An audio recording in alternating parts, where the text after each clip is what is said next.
So you're wondering about the good and bad of living in Park City, Utah full-time. This video will show you the pros and cons and everything in between. This is the real deal from someone who lives it every day, not just a highlight reel. Let's start with the biggest pro of all, the outdoor lifestyle. It's what makes Park City an international tourist destination and the reason why the IOC chose Utah to host the 2034 Winter Olympics. Our local ski resorts are consistently ranked as some of the greatest in the world, and Utah is known to have the best snow on earth. Park City offers over 400 miles of trails.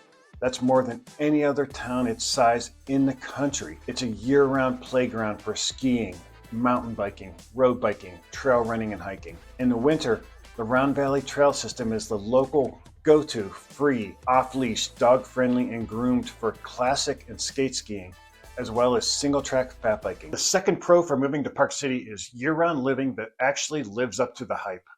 Park City is not just a ski town. It's a year-round rhythm of blue skies, wild beauty, and a vibrant cultural scene. In the summer, the wildflowers bloom, the sun is warm, the air is cool in the mornings and evenings, and the days stretch long. April is when you start seeing it all overlap. People skiing in the morning and cycling the rail trail by afternoon. There might still be snow on the roof, but folks are pulling out paddle boards and packing the patios. In summer, locals paddle on the Jordanelle Reservoir, walk their dogs off leash at Willow Creek Park, and stop by the farmers markets before heading to Main Street for art, live music, or just a delicious meal.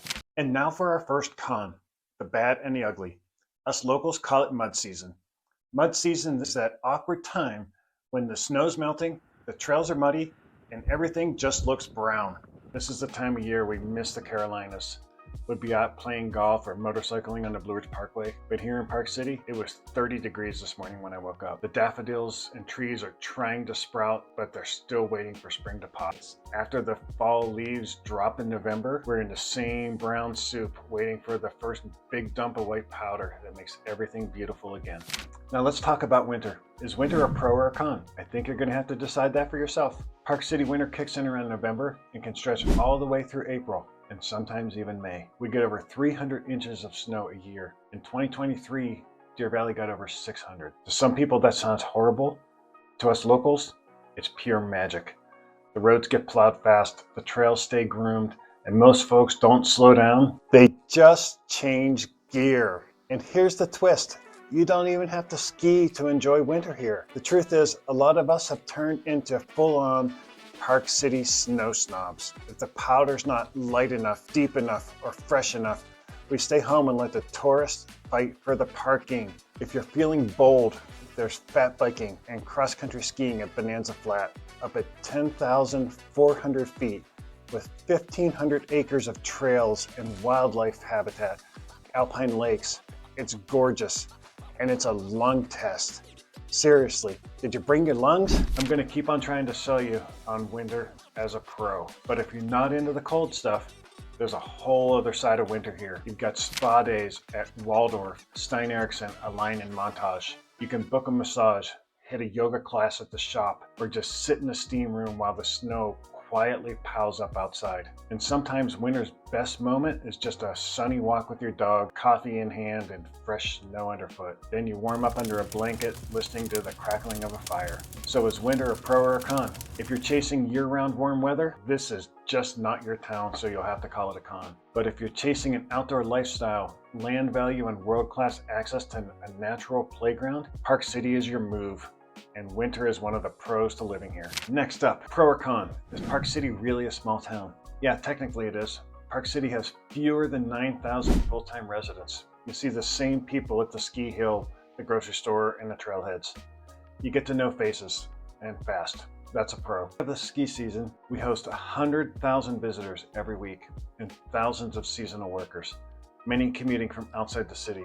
Suddenly, this quiet mountain town feels like a bustling city. If you're active, if you're social, if you're outdoors, you'll feel plugged in pretty quickly. You've got community here, so the small town feel is a pro for you. Now, if you're moving here, if you ski, you ride, hike, walk your dog off leash, say hi on the trail, you'll be just fine. But if you're coming from New York expecting fast service and full anonymity, this might not be your town. So this makes the small town feel a con for you. We're not in a rush here.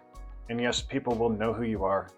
That said, if you've got money, Park City can deliver. Private chef, gear concierge, a guy to get your driveway heated and your kombucha chilled, it exists. But yeah, it's going to cost you. You've also got Salt Lake City, 35 minutes down the canyon. So if you need big city access, it's right there. But when it's a powder day and school's in session and you've got an appointment across town, everyone's on the same two roads and you're going to feel it. So is Park City a small town? Yeah, but it runs like a luxury brand with altitude. Our last con is the cost of living in Park City. Let's be honest, this isn't a discount mountain town. It's beautiful, it's active, it's high quality, and yeah, it costs. I lived in the Carolinas for almost 20 years before moving here. I think I owned one jacket. Now I've got 10. Insulated, non-insulated, breathable, waterproof.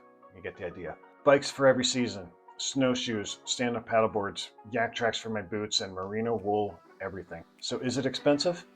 Yes, but it depends on how you live. Some things are shockingly reasonable. Whole Foods produce? Not bad at all. El Chabasco tacos and salsa bar? It's still the best $10 you'll spend on today. On the other hand, gas is more expensive than in Salt Lake City, and every purchase from burritos to bike tubes gets hit with a 9.05% sales tax. That's significantly higher than the national average. But here's what it covers: free city buses, trail maintenance, snow removal, event programming, transit projects, parks, arts, and open space. We don't love paying it, but we do love the results. Now let's go from sales tax to property taxes.